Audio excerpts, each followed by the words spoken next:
Rachel, owner of Wild Heart Farm, and I'm here alongside Janine Cava, my colleague who leads the New Jersey Food Democracy Collaborative. So tonight, we're in conversation with Warren DeShields, the director of the Mid-Atlantic region of the Common Market, to talk about the Common Market's work and running a nonprofit food hub.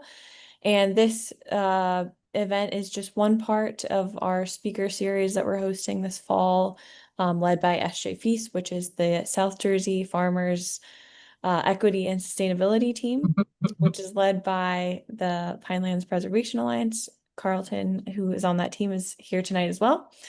And in short, the project is founded in creating more market access for South Jersey farmers and figuring out what type of collective or collaborative that these group of farmers might be interested in doing and what model they'd like to replicate, which is what this conversation will lead to. We'll be hosting strategic planning sessions later this fall, which again, this conversation is just going to be sort of that research to guide those conversations. So there's a lot of different ways to connect with SJ Feast.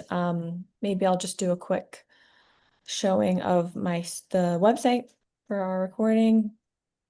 So this is the SJ Feast website, which is hosted on the New Jersey Food Democracy Collaborative website at this time.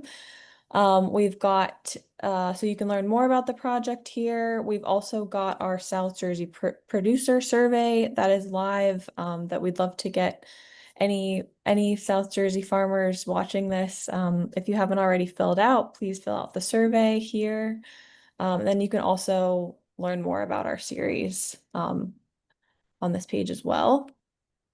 Oh, and then, yeah, we are looking for more farmers to join our steering committee group and just be involved in SJ Feast. So if you're interested, reach out to Jonathan. Here is his email linked here. We'll also, I'm sure whoever's watching this, you'll have access to that email. So yeah, I think that's all on SJ Feast.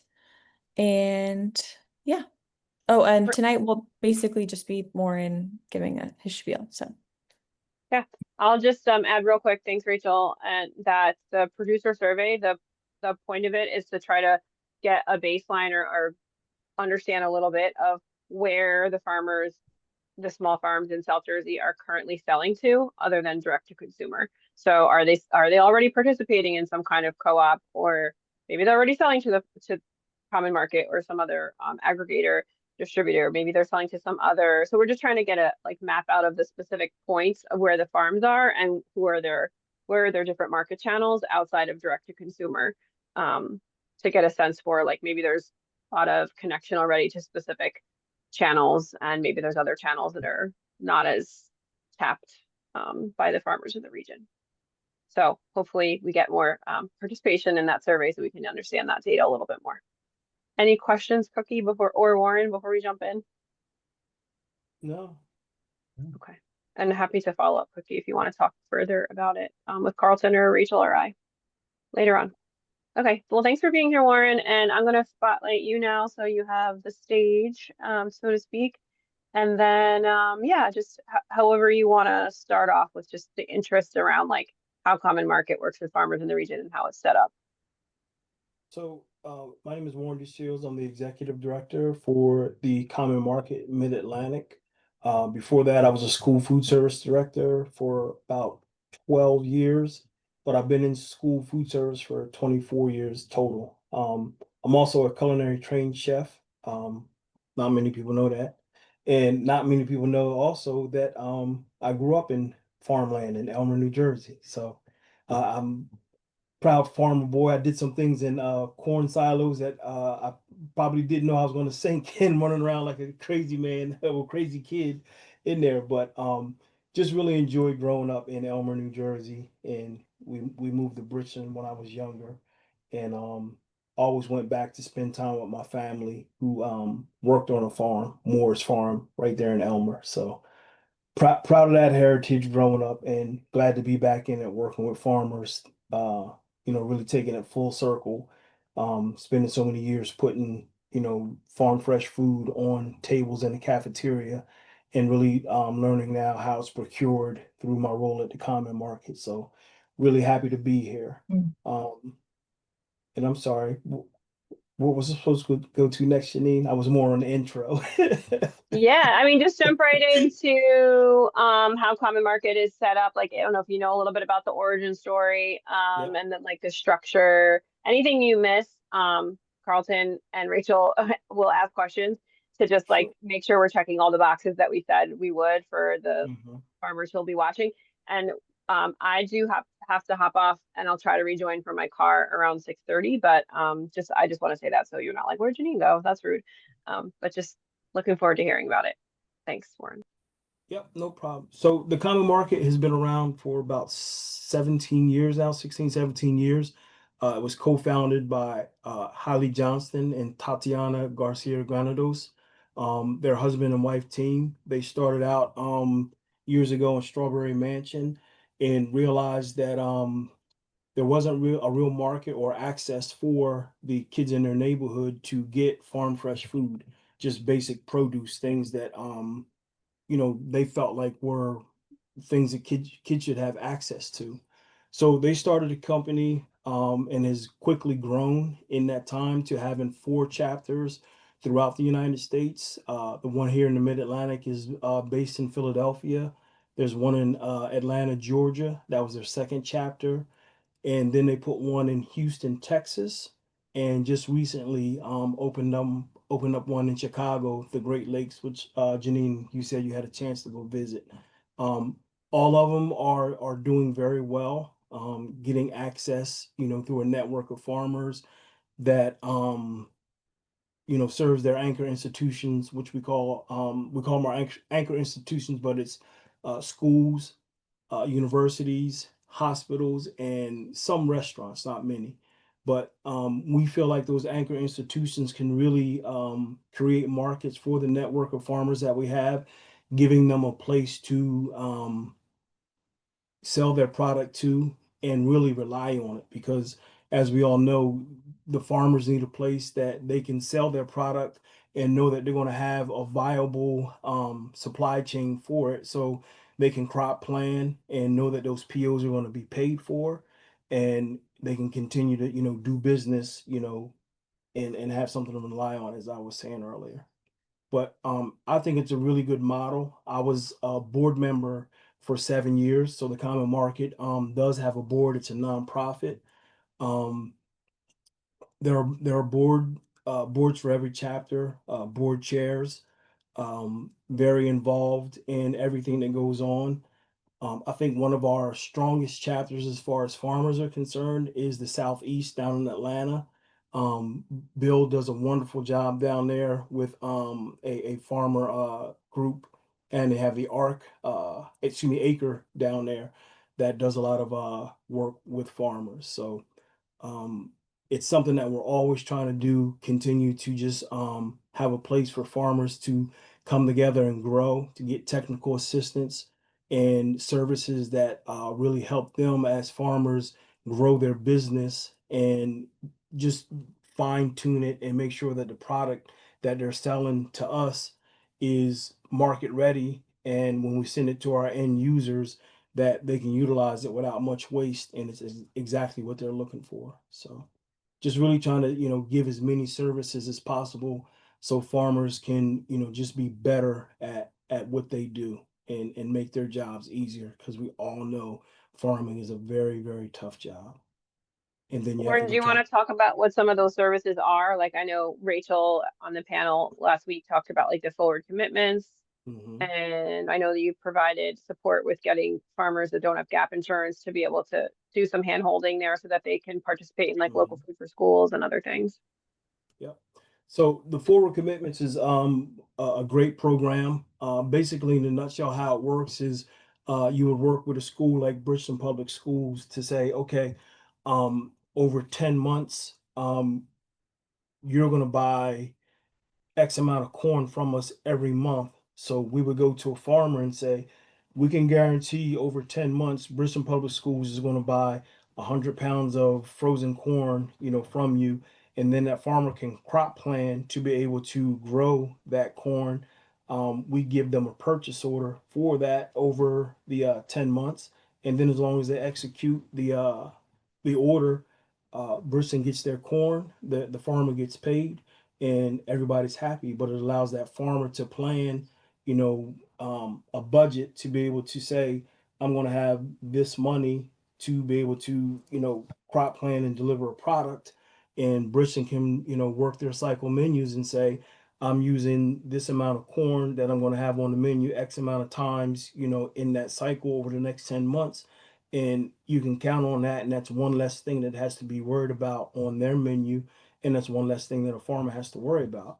Now, to be able to do that, we do have some consultants that we work with that will help the farmers, do that crop planning. So we have someone who go out and help them work with their soil. We have someone who go out and help them with their crop planning to be able to, look at what that math looks like, on their end. I'm a chef and would never be able to say, I can say, you need to grow X amount of money, corn for me to be able to, put it on my menu. But there are experts that do that, and Common Market employs those experts to work with the farmers free of charge, so that way they feel more confident and more comfortable with working through the system to get it done. We also do what's called a purchase order loan. So if the farmer doesn't have the resources to be able to grow the amount of corn that we need, we'll give them a loan to be able to do that.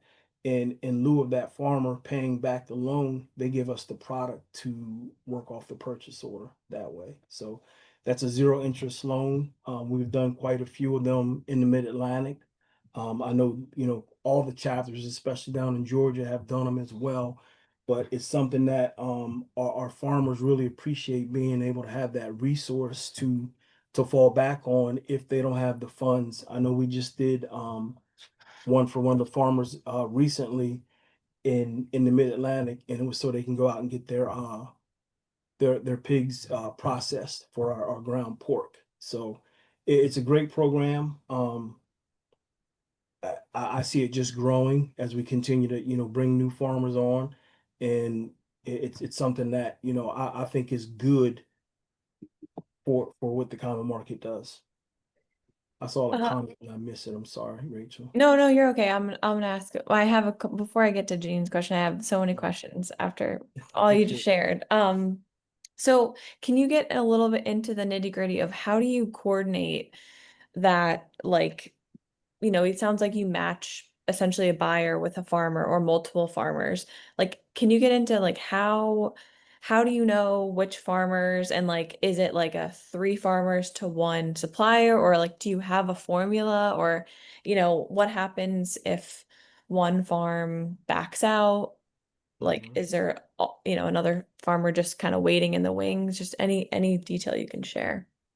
So what I've learned since I started in the common market is basically you sit down and you have a conversation with your customer, your partner, and ask them what their needs are. So in some of the school districts, they're looking for cultural items like cilantro or parsley, whatever it is that they're looking to serve. In Bridgeton, we had a high Latino population, so they were looking for more pork, so we could do like pork carnitas. So once you find out what your district or your customer is looking for, then you try to match your farmer to that customer. So that way they can, kind of work together on what it is that they need in the school district or the college or university, and match a farmer and say, okay, we found a farmer who can give you beef. How would you use it? Would it be patties? Would it be ground, beef? How are you going to utilize that beef? And how much are they going to put it on the menu? So just as long as we have programs like LFS in school districts where the funds were in abundance, you were able to do things where, you said, okay, you could do it for 10 months. But realistically, you might have to look at it and say, okay, you're only going to put, a small amount on for, maybe a couple months. And then you have to try to pair that farmer with a couple different schools. But again, like I said, we have those experts in place at the common market to be able to sit and work with the farmers, and then deploy, many people, in our system whether it's the procurement person at the Common Market or myself as the executive director, to try and reach out to school districts and say, we have a farmer who can produce, the beef for us or the pork for us, or, whatever commodity is that we have. And let's go out and find some districts to work, with them. Now, that's the ideal situation, when you can find the districts and say, hey, I'm going to work with, Rachel Wilson, and she's going to take, our input and grow all the carrots that we're going to use all year long. But most schools, again, because you're looking at how much money and the resources that they have, they may be doing one-offs where they're working with, Rachel and, her farm, and just saying, okay, I'm going to buy this week or I'm going to buy that next week. In a perfect world, we'd love to have everybody on a forward commitment, and Rachel's, 10 months, buying and doing. But that just shows, what could happen if, some of these resources by the government, or some of the state, funding that we're looking for can come into play and really help farmers out, because that will stabilize, you as a farmer to be able to grow and know that you're going to have that income coming in. That's where our government can really help us. Warren, so for the farmers, is their right to participate in their relationship with the common market dependent on there being a particular buyer that they are matched to? No, we try to work with we try to when we work with a farmer, when we onboard a farmer, we're looking for a farmer that is either wholesale ready or very close to being wholesale ready. Mhm. Because being wholesale ready, takes into effect, how much you can produce, whether you have your certifications. And again, if you're not GAP certified, we can help you get GAP certified and ready to go that way. Because if you don't have that GAP certification, we can't work with you, because we're serving, community that, has small children, and elders. So we need to make sure that the food safety is in play, all the way, because we have 100% traceability for our products. So we're really looking to work with farms, like I said, who can become wholesale ready or already wholesale ready, and, can fulfill some of the purchase orders that, we get in. The last thing we would want is to have Rachel say, okay, well, you're going to bring you under our network of farmers, and then Rachel can't produce, the amount of commodity that we need. And now you're not a good partner for us, and we're not a good partner for you, because we're asking you for something that you can't fulfill. Yeah, and that, But I'm asking the question from the other point of view, from the farmer's point of view. Mm-hmm. You've set them up with X school district, supplying them, and that school district changes its mind. They want to go a different direction. They don't want to do this anymore. Is that farmer still able to continue to sell into common market? Oh yeah. Oh yeah. Once Okay. once we onboard a farmer, you're in our network of farmers, and we're gonna, put you on our availability list, and, be able to sell your product through our wholesale customers But in that case, and retail. would they continue to have a guaranteed purchase through the season? Not Now, necessarily. Okay. but to my knowledge, we haven't had a forward commitment that was broken. Once we set up a Oh. forward commitment, with a school district or another customer, we fulfill it. And I do know there were times where, people were worried about, us not, being able to fulfill the purchase orders. But, when we make a promise to a farmer, we know that that farmer is counting on, those resources to be able to keep doing, business. So. And just one more on this. So Mhm.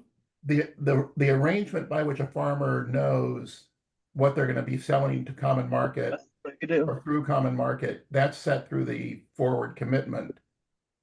Yes. There's no other system besides the forward commitment that you use for telling the farmer what they can expect to sell. No, no. Okay. So the forward commitment, like I said, is the best of the world. If we get a forward commitment, that's great. If we brought Rachel on and her farm, and we didn't have a forward commitment, we know that Rachel can put, you know, her commodities on our availability list, and we know that she's going to be able to produce in the amounts that we need to service our customers. Because the last thing we want is a customer to, look for carrots from Rachel, and have it coming and then she can't fulfill, and then we got to TSO it off of our list. But not all your farmers are on forward commitment. Some of them just, No. here's our availability and you take it if you need it. Right. Okay. And to Carlton, to be honest, most of our farmers in the Mid-Atlantic do not have forward commitments. That's something that we're really trying to work on in the common market to get more farmers on forward commitments. But it's something that Bill down in the Southeast has done a really good job at, really getting farmers forward commitments through, some of these hospitals. Because again, when you're trying to work with a farmer, you want to give them fair market value for their product, which means sometimes our product costs a little bit The more. break from you though, I don't want to go. Oh, Sorry. right, go ahead, continue. But school districts, have to look at price. That's why, some of these hospitals and universities that can afford to bring, local in, is where those forward commitments really happen at. For me, in the school districts, we're trying to teach the food service directors how to do menu engineering to the point where they can have some of those higher cost items on their menu, but balance it out during the week. So that way their food cost, overall is balanced out. Good. Yeah, so Or- is that what, oh, sorry, Cookie, did you have a question? You go ahead. Yeah, Go I ahead. did. Oh, thank you. Hi, Warren, How you Cookie. doing, Cookie? Till I have a farm in South Jersey, Reed's Farm. Can you walk us through like the logistics of, like how it gets to the, the end user Mhm. and, So, like what the timing is and all that? mhm. So Cookie, we'll use your farm. What do you sell? We What do you sell all grow? kinds of, we grow all kinds of seasonal vegetables year round. Okay. So you would work with our procurement department. We talk to you sometime like a day, like Monday, and say, okay, Cookie, what do you have that you could, tell us? You tell us, in poundage, how much you have of each commodity. And if we know that we could sell that or put that on our availability list, we'll say, okay, we'll take X amount of, whatever commodities is that you have. We do what's called a back haul. We either pick up on Tuesday or Thursday or Saturday. Once we make a delivery in your area, we come down and pick up your product, take it back to our warehouse where we receive it, check it all in, make sure it's great. Once we check it in and make sure, that it meets the quality standards that we're looking for, we sign off on the PO, put it into our inventory. It goes immediately on our availability list. Our customers see that, they purchase it. As the executive director, once your PO goes through our system and is processed, I sign off on it. And Tuesday the next day, we're writing you a check. So you get your money. So it happens very quickly. Wow. One of the things our co-founders wanted to make sure is that farmers are always going to be strapped for cash. You know what hydroplaning is? Yes. And how to avoid it? I'm gonna mute her. It's okay. I thought she She's driving her son right now. Oh, I thought she would say hydro cooling. We can get to But- that though. Yeah. But one of the things our co-founders wanted to make sure is that our farmers are paid in a timely fashion, so that way you can continue to do business for what you provided us. But I hope I've answered that question of how it all happens, the back yeah. system. So really then you pick up from the farm and it's Mhm. gone.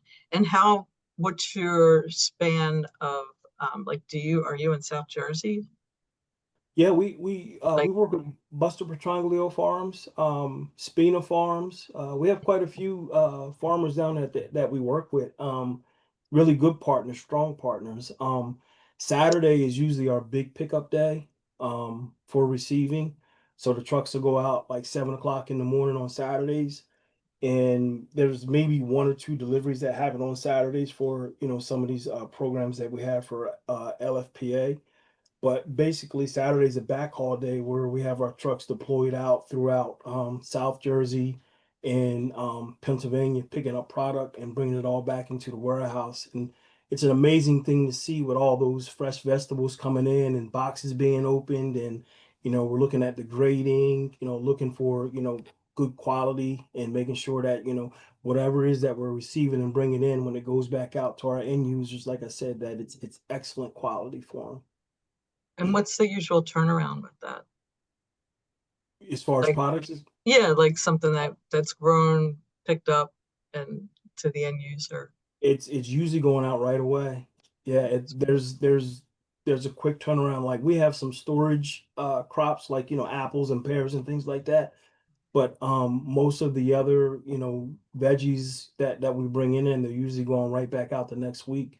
We do inventory control every morning in our warehouse to go through and make sure that the product that is sitting, past 5 or 6 days is rotated or rotated out of stock. So that way we don't have any issues with our customers complaining about product not being to their standard. So it's a pretty big operation for somebody who comes from school food service. We were doing inventory once a month on some product because everything else was rolling, and we're basically doing inventory every single day in the common market. So it's a big job. Yeah, Thank you. not me specifically. Just make sure it's getting done. Yes, yes. Warren, can you lots of questions, but we'll stay in the kind of logistics now, but can you talk about like your main revenue sources and how, like you mentioned some of these like your staff members who can help with crop planning and things like that, that doesn't come at a charge to farmers. Like, yeah, can you just talk about kind of startup costs and how you got here and yeah. I'm not sure how the company had startup costs. I do know because we're a nonprofit, we do have funders who do fund some of the initiatives that we run. But we have a markup, for our product, for our farmers. Like I said, we got to pay them fair market value, but our markup is minimal when it comes to, what we put on the product, because we understand that we're not going to be the cheapest in the game, because again, we want farmers to benefit from working with us. And we also know that, school systems have a bottom line that they need to meet. It's funny, I tell that story when I was in school food service. I didn't want to work with the common market because I was too worried about dollars and cents, and not understanding that the more that I brought in good fresh produce and really good proteins from the common market, the kids noticed the difference, especially the way that we were cooking it and putting it on the menu, but also telling the story of the farmer. I mean, what story, what student can't look at a picture of Cookie in her farm, harvesting fruits and vegetables, and hearing how she started and the hard work that she put in, harvesting and growing, the vegetables that they're eating on the plate, and not gravitate to that and say, wow, that's something that I want to support. In our district, we work with Food Corps to really tell that story, to the students when we did our taste test. And then we put the farmer profiles up in the lunch line, and it was something that the kids talked about all the time. It was like, wow, this is amazing. And you would think that, kids that were, in school really didn't care about what local is, but we proved that if you teach them, if you educate them on what local is, they'll gravitate to it. Because for me, like I said, I objected. I thought local and organic were all buzzwords just to raise the price. And then when it was like, no, the price is set because you need to pay that farmer fair market value, for what their product is. And yes, the common market has to, put a markup on it because there's trucking, there's all those things that go into play. Your consultants that work with the farmers that, need to be, paid for. So when you start telling that story and, you really work with the kids on understanding what local is and why they should support it, it took care of itself. And we were able to, afford, some of those higher cost items. But to get to your question, Rachel, all of that is included, in the cost, because, we want to be able to support those farmers, and that's why the markup is there. That's why we asked for, funders to help us out with, some of the things that we're putting together, for our farmers, because we want the farmer to have success and to be able to deliver that product and stay in business, throughout the relationship. Yeah. Well, I think you actually just answered also Janine's earlier question about, how are you cultivating more demand from institutions and how are you, so the education piece, it seems like, but yeah, I mean, are there any other, like, what's your sales strategy with these institutions and does it vary? And I also question is, like you mentioned, you sell to universities, hospitals. Can you talk, like, what's the breakdown of all of your customers between, like, is it 25% schools, restaurant, like, can Can I just add one question to Yeah. your question? Because you it's kind of mixed in there. Are we talking like these are food service providers to the institutions, or are these different, like, like an arrow mark? Like, Mhm. or is it like somebody that's actually employed by the institution So that's usually buying from you? so it's more so when it's the school system, it's more so either the food service management company that would be in Aramark, Sodexo, Whitson's. Those are some of the, management companies that we work with. But we do self-op, straight through the district as well, which is a good point, Cookie, because a lot of times the way I started in Bridgeton, we had a small farm to school grant and we wanted to work with the local farms around us, but they didn't want to work with us because they were selling to, huge, manufacturers who, were taking all their corn or their beans or, whatever it was that they were growing and they were mass producing for them. But when I started working with the common market, that's when they were able to, coordinate working with some of the smaller farms that were around us that sold us, the product, through the common market, which, like I said, created that market for us. So it's not always that big farmer that is going to work with you when you're in the school district.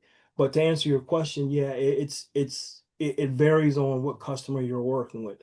A lot of our business and a lot of what our strategy now is trying to work with the food service management companies to see what their contracts say about buying local and finding a way for us to work with them to create these markets for the farmers because again, those food service management companies, billions of dollars that, Yeah. they earn All and produce. I mean they're buying and we know that, we could, service them, with the small local farmers and, say one of these big arrow marks, links on with, Rachel, your farm and says, hey, we're going to guarantee you that, through the growing season that we're going to buy X amount of, carrots from you. Wow, you're really going to crop plan your behind off to make sure that you can fulfill those purchase orders because you know that they're going to pay the bill. I mean, who doesn't know Aramark? It's a big business across the country. So those are the relationships that we're trying to build right now, in the common market to be able to say, you know, we need help for our farmers and you're somebody who can really help us through giving us those forward commitments. Morrison's again is a great partner for us down in the southeast, and we're very happy to start that relationship up here in the Mid Atlantic with Morrison's because they're serving hospitals. So now again, like Carlton said, you have the people coming in the door, the customers, excuse me, the patients' families and things like that are coming in and utilizing that farm market, but you're also trying to service, their big accounts that which are the patients, and the employees that they're serving every single day. And that hospital, I mean, yeah, in the Mid-Atlantic, we had, one hospital that I know of lately that is shut down, but for the most part, hospitals aren't going anywhere. They're going to be here. Right. And I'm sorry, Richard, you had another, you and Cookie, Oh, you tag yeah, teamed a yeah, lot yeah. of. Sorry. Every time you speak, we have more. That's Um, oh yeah, I'm just curious, like, what the breakdown is, like, oh yeah. between, yeah, what type, the categories of. Yeah. So, as far as percentage wise, I'm not sure what that breaks out to be. But when the local food for schools money was in play in New Jersey, Common Market signed on a ton of schools. Oh. That was the main portion, of the business for a while. Quite a few schools in PA and Washington D.C. have also signed on. But a big part of what we were doing was our box program. That started in the pandemic where we created these boxes with fresh fruits and vegetables that were being put in. There was a big box program in New York during the pandemic. Right now, we're still servicing some in New Jersey and Baltimore, and that, as we know, is going away because the funding is going away. So we're doing a shift in the Mid-Atlantic now, changing from that box pack feel to where, some of the vegetables, not that they were seconds or, not really the greatest, but they didn't really meet the standard that we consider to be retail or wholesale ready. So we're really trying to work with our farmers now on, streamlining their product and making sure that the product that they're supplying us is going to be wholesale and retail ready. Because if you have a customer like Morrison's who's in the hospital, yeah, it may be local, but we don't want local to mean that it doesn't look good or taste good or not meet that standard. Now, we all know that local is not going to look like what you get in your grocery store, and that's one of the misconceptions that we're trying to tell that story of. Yeah, a peach that is grown, locally, is going to have fuzz on it because of the way it's grown and the way it's harvested, but it's going to taste a lot more sweet and juicy than that piece that you're going to get that's defuzzed and picked before it was ripe and hard as a brick, and you got to do whatever you can do to try to bring it to, just a little bit of ripeness 5 to 7 days down the road. When you get our product in, you're going to be able to utilize it, and it may not look, like that product that you get in the supermarket, but it's going to taste so much better, and it's going to have more nutrients and more vitamins in it because of the way that it's done. And that's the thing that we're trying to talk about when we tell that story. There's so much pride that Rachel and Cookie put into what they do every single day because they're small farmers, and that pride is still there. They're not just trying to meet, a 1 million pound, PO to get it out. So they're not doing all the things to, mass produce and have it look, all cookie cutter and ready to go. Yeah, we want some uniformity and we want things to look nice, but we don't want you putting, those additives and preservatives into the soil to make it come out that way. Do you all have a standard, like a document that sets forth what you want farmers to be able to provide, that you provide them, and to show that they are ready to work with you? Yeah, so there's an onboarding process that all of our farmers go through, Carlton. And that's the one thing I can say I have not been privileged to see. I've seen some of the paperwork come in from our procurement department, but basically we go out and we'll visit the farm. There's a lot of questions that are asked to the farmer about, their growing practices, their safety practices, their certifications that they may or may not have. Um, there's an assessment just to see, if they're wholesale ready, if, they seem to be a good partner that will be able to work with us. Once, all their onboarding documents are, sent in, there's a team at the Common Market that reviews it and goes over it. And then once they're approved, by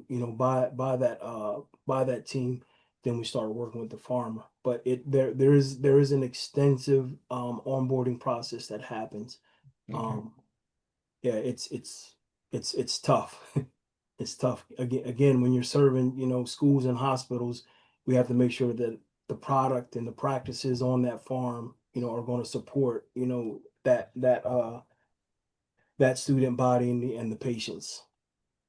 And can you speak to like the relationship management of once, you've been working with the farmer, what happens if, a PO comes and they end up not being able to fill it, or there's like a rejected product or something, like just kind of, is someone else always there to fill in for them? No, hopefully we can procure, like, if we're buying, carrots from you, Rachel, and you're in PA and cookies in South Jersey, hopefully we'll still have carrots on our availability list and we can procure them, from somewhere else. But there's always constant conversation going on. It's funny, some of the orders that come in, they're either on an email or somebody's on the telephone, taking an order down by hand. I mean, it's really almost old school. because when you're dealing with some farmers who, don't use computers, or, there's really no reason for us to have a sophisticated system that's, computerized and ready to go, because it wouldn't be used that way. But Yeah. there's all kind of conversations that go on. If product comes in that doesn't meet the quality standard, somebody's on the phone, and we're having a conversation to see, what happened and how we can correct it. Yeah.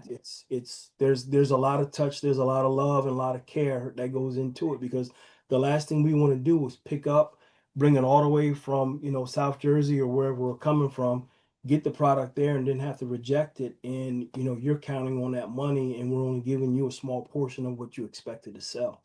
So we want to get that corrected.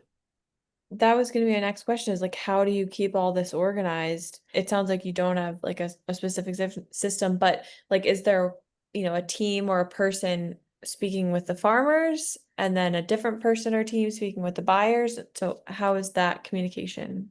So we have a procurement person who works at the common market, who actually does all the buying. And then Wow. we have ops leads, ops managers in the common market, that when the stuff comes in and it's sorted through, we'll work with procurement to say, okay, we had to reject X amount of cases from, Farmer Wilson's farm, and procurement to reach out and say, hey, listen, your PL is going to be, short X amount because this is what happened. Do you need, any assistance with, your growing? Do you need us to come out and take a look? Again, we've had that expert fly out, to the farms to visit, just to see if there was some technical assistance that could be done when, problems have, come up. Because again, if you're in our network of farmers, Rachel, we want to make sure that, you're being paid for the product that we bring in. But there are several sophisticated systems that the common market has to track all of that stuff. It may not be sophisticated on that end as far as like the ordering, but once things start coming in, everything's labeled, lot codes, everything, to be able to trace that product back. So we're actually going through our food safety audit right now, and it's unannounced. Yeah, there's Oh, a food safety exciting. audit. Yeah, Yeah. oh yeah, exciting. But if they ask us to, we have to trace, that carrot all the way back to when we got it, and say, yep, this came from, Farmer Yeah. Wilson's farm on 9/28, 25, and it was lot code this and that and the other. So that way, if something ever happens, we know where it came from. So Right. 2 steps forward, 2 steps back, I think, right? Or 1 step forward, 1 step. ah. Or can you Yep. talk a little bit about price? Hmm. You've got a whole lot of different buyers. You've also got a whole lot of different farmers who are giving you availability. How do you determine the price at which you will buy and sell, given the variety of buyers and sellers you're working with? So the farmer sets the price, and Okay. in the common market itself, we determine whether that's a price that we can afford to put our small markup on, and whether it's going to be something that's viable, for us to use and sell. So again, Okay. that there's some conversations between the procurement team and the farmer. And again, it's fair market value. Whatever the market calls for, is what we try to give our farmers, for the price. And then there's also every month, they look up what the markup is, and decide that, as a team. It's not just one person sitting back saying, hey, this is what our markup should be. There's a team of people that actually go through that and look at it. And I wish I was savvy enough and sophisticated enough to figure out what that formula is, but that's not my expertise at all. But it is something that is looked at every single month, because we want to make sure that we're being fair to our farmers, but being fair to our customers as well. So for a given variety, a given week of the year, will both both the producers, the farmers, and the buyers be paying? That is, all buyers are paying the same price for the same product, and all farmers are selling at the same price in the end, or is that really kind of a mix that's going to vary with buyer and okay? Yeah, it kind of varies with buyers. Yep. And is there any extra, and maybe you're too high level to know this, but is there any like external resources that your team, like I know like USDA puts out, I forget what that's called, but like any, to understand what a fair market price is, like, do you know any external Oh, resources? so I don't know what resources they use. I do know that there's research that goes on. I know our co-founder Tatiana, she's always researching what prices are, whether it's labor or meats and produce. That's something that she's up on highly too. They're always looking at the price of commodities to see what's driving it. The two of them are probably two of the smartest people I know when it comes to business. I think both of them are Wharton graduates. Wow. Yeah, yeah. Well, So we need to find a Worry word. about that. but yeah, Is, they're on their business. They really know. I may have missed this in the beginning, but I know they're small farmers. Are they organic practice, organic certified, or can it be any small farmer? It does not have to be organic. Prefer organic. But you have to be GAP certified. Yeah. Yeah. Oh, interesting. Okay. That's quite a hurdle in itself. Yeah, yeah, it is. It is. Yeah. Yeah, when we took some farm tours, and working with some of the farmers to look at getting their GAP certification, there's all kind of hurdles and requirements, for GAP certification. But it's something, that's tough to get, but great to have because it ensures that your product is safe. Mhm. So that's interesting. I have to look into that because we're getting organic certification. We're getting the inspection at the end of the month, but I really don't know much about the gap, so Yeah. gonna have to look into that. Yeah, the GAP is basically a buyer-driven food safety certification. Yeah, so it's beyond the produce safety rule. And it does cost a annual audit. Mhm. So yeah, Audits are tough. yeah, they are tough. Yeah, yeah. Um, yeah, so that's interesting. Can you talk a little bit about, based on your experience, what role you think our people, our process might play that would be, like I say, supportive and beneficial to what you do and to the network of farmers you work with, but also not duplicating or competing with what you do. So, it's funny when you said that earlier, I kind of disagree. I kind of think that some of the redundancies in these practices would Mhm. really help farmers out because, our network is really small when you really look at it. I mean, there's only going to be so many farmers that we can work with because once they come into our network, again, the pressure on us is to be able to find um a a, a market for what you're selling, and that growing season, as you all know, is so short, and unless you're doing a crop that Yeah. is all year round, you're not really growing. So I think some of the redundancies put in place with giving technical assistance, regenerative farming, soil conservation, all those things that make Cookie and Rachel great farmers because their food tastes better, because their soil is better. All those things that come into play that are going to, make that end product um, more nutritious, and better for the end user is only going to help the whole industry. So redundancies to me are great. Good. I'm glad to hear that. Yeah. My feeling too is that there's plenty of demand to be taken advantage of, and what we really want are more farmers. Yeah. Yeah, it's so my fight in school food service for 24 years was, if we all could, make the end product better, it would lift the entire industry.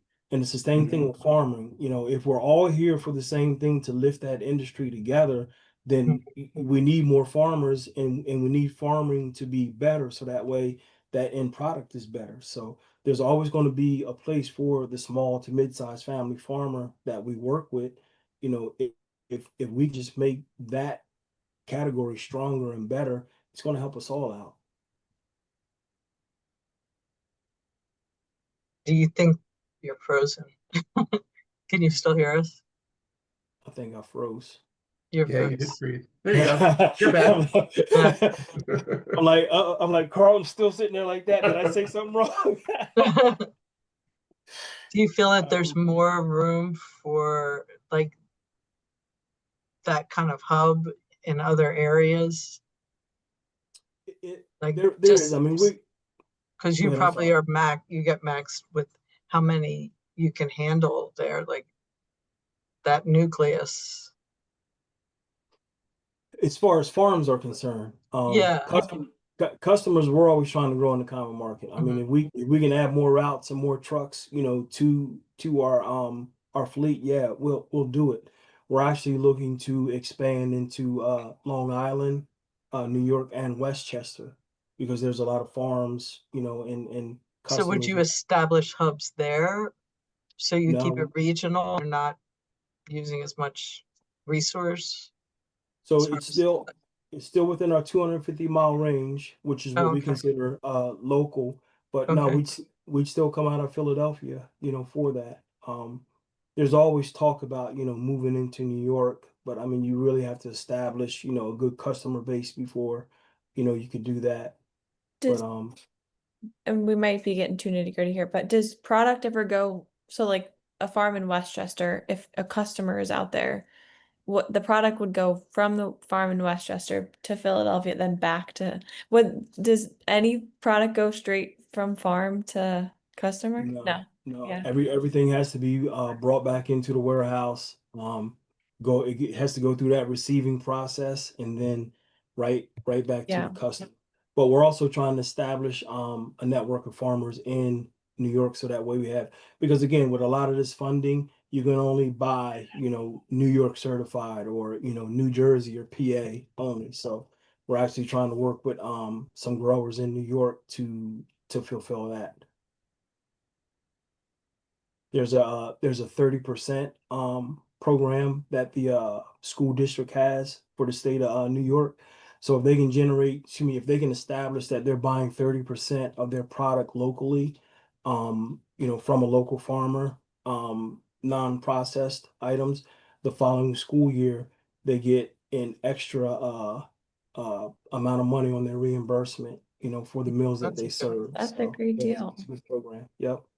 It's almost like the program we're doing in New Jersey, trying to incentivize school districts to buy local. Mhm. Janine is working on that. Well, you too, Rachel. Yeah.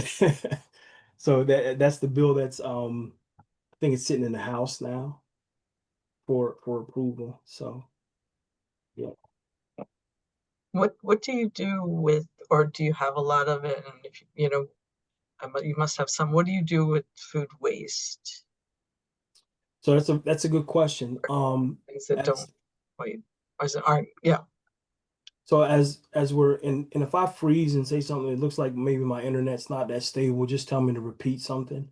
Um, as we change from this box pack, mindset to a more retail and wholesale ready, we're finding that we're moving more of our product out of inventory sooner than we were before.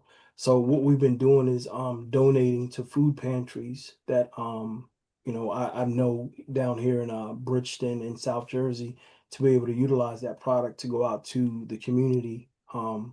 We serve, quite a few schools, like I said, Bridgeton down here, and we're just able to get rid of it, before it goes completely bad and the community, that we serve is able to use it. So we're That's happy great. to do that. Yeah, yeah. We don't want to see food go to waste. Never in the trash. There's enough of that going on. Yeah, it's scary how much of that's going on.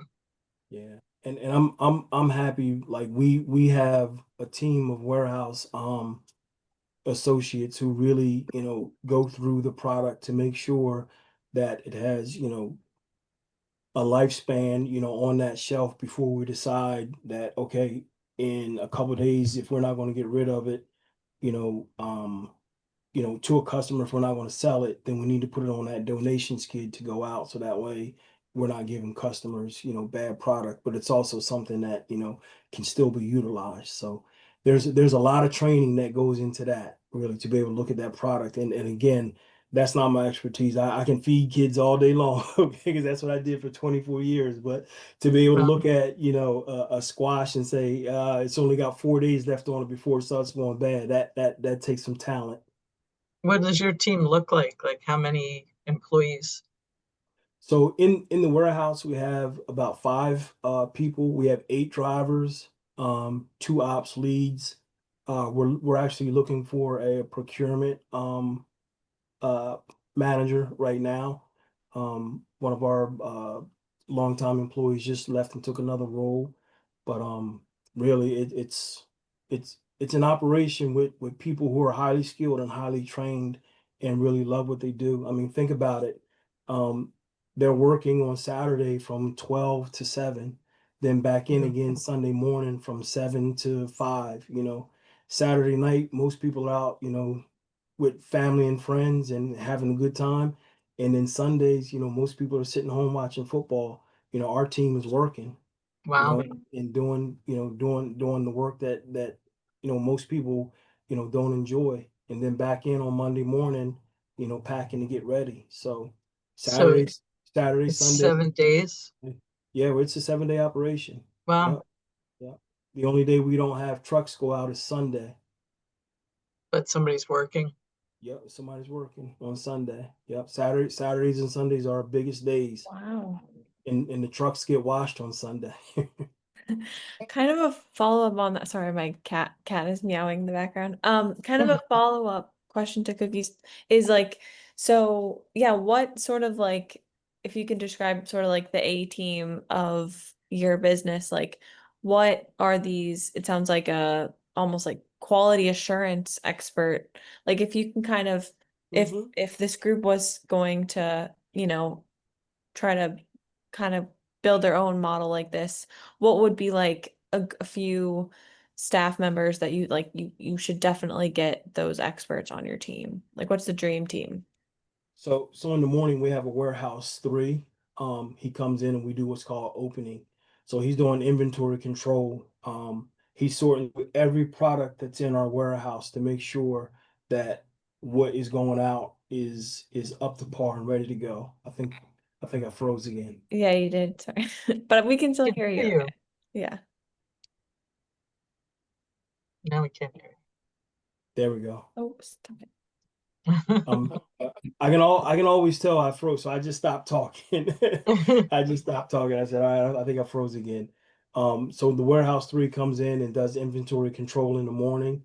He's going through product, never sorting through the same product that he did, the day before to make sure that, whatever's on that pallet is at least going through one time.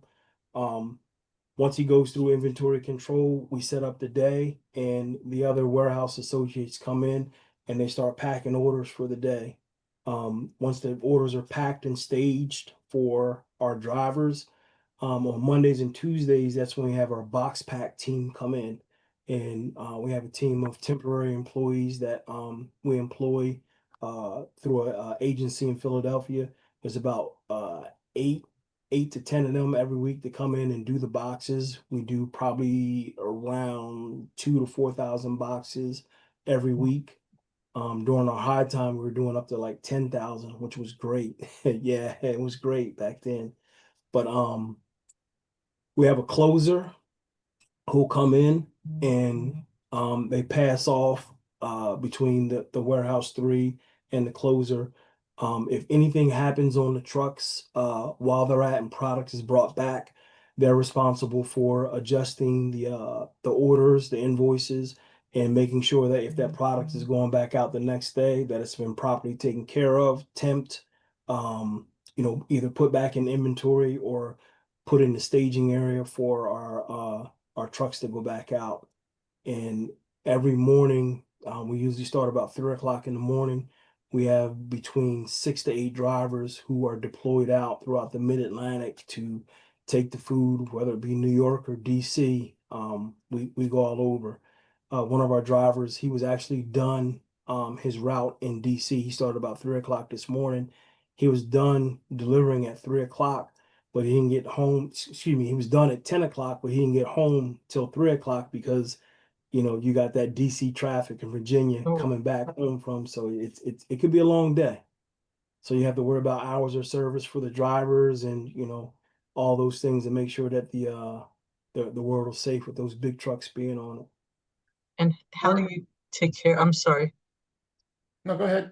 I was just going to ask about how you pay them. Are these people like, what kind of pay, and do they get benefits and that And kind of thing?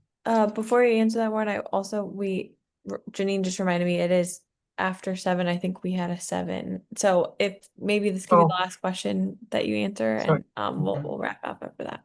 No, you're Cookie. My fault. No worries. So our drivers, all of our people, Tatiana does a really good job again at looking what the market value is in Philadelphia for our drivers. We pay competitive wages. Right now we're starting our drivers off at $22.50 an hour. And they also get what we call a driver safety bonus. Every quarter, our system, puts out any safety issues that the driver may have. If there are no safety issues, they get $1,000 bonus. Every quarter. So it equates to about $2 an hour more that the drivers can get for just driving safe. Making sure that they're not, doing anything wrong. But I feel like it's a great job. The drivers who work, in for the company, they've been with us for a while, a lot of them, and they really enjoy, what it is that they do. We always tell them, they may get to see me because I'm the executive director, but basically they're the face of the company. They're, the last stop, that food sees when they're making that delivery. So we want to make sure that all of our drivers are friendly and courteous, to our customers, because a lot of times they're the only person that, our customer sees, from the common market. It could be either a phone call or, behind an email, and they may not get to see anybody. So they're us. Yep. That's a really great point. We're gonna keep that as a note because, yeah, I think drivers are often overlooked. So I appreciate that. No problem. Thank you, Warren. Yeah, This thank was you so super much. helpful to us. I really appreciate your taking the time in the evening to talk to us.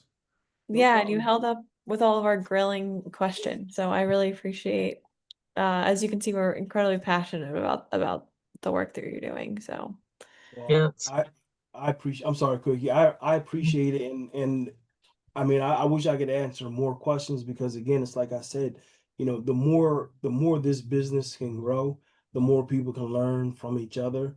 The stronger it's going to be, and the stronger it gets is only going to be because of us. And there's lasting power in that. The stronger you get. So if there's anything I can do to help, please let me know. all right. We Well, will do, don't worry. yeah, you're gonna. All right. Thank you Oh, my all. smoke alarm's going off again. Oh. It's the potatoes in the oven. They're fine. We- There's no fire. I'm hungry, Carlton, so I'm going to get me some That's food right. now. Thank you so much, Warren. I hope you have a Good great night. dinner. Thanks, everybody. Good Take night, care. everybody. Thank you very much. Bye. No hydroplaning, Janine.